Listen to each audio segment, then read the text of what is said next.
संत निवृत्तीनाथांच्या पालखीचं 29 जूनला प्रस्थान होणार आहे। त्र्यंबकेश्वरमधून 29 जूनला पालखी सोहळा निघेल। 24 जुलै रोजी पालखी विठुरायाच्या पंढरीमध्ये दाखल होणार आहे। आताची महत्त्वाची बातमी आपण पाहतोय। त्र्यंबकेश्वरमधून 29 जूनला हा पालखी सोहळा निघणार आहे।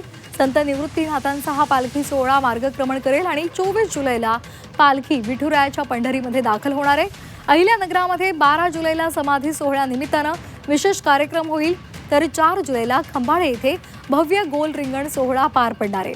आषाढी एकादशी सोहळ्यासाठी त्र्यंबकेश्वरमधून संतश्रेष्ठ श्री निवृत्तीनाथ महाराज पालखीचं 29 जून रोजी प्रस्थान होणार आहे। यंदाच्या मानाच्या पालखी सोहळ्याचा प्रमुख म्हणून राठी महाराज यांची प्रशासनानं अधिकृत निवड केली आहे। पालखी सोहळा त्र्यंबकेश्वरमधून निघून पहिला मुक्काम पेगलवाडी इथे महानिर्वाणी आखाड्यामध्ये असेल, तर 24 जुलैला पालखी विठुरायाच्या पंढरीमध्ये दाखल होणार आहे।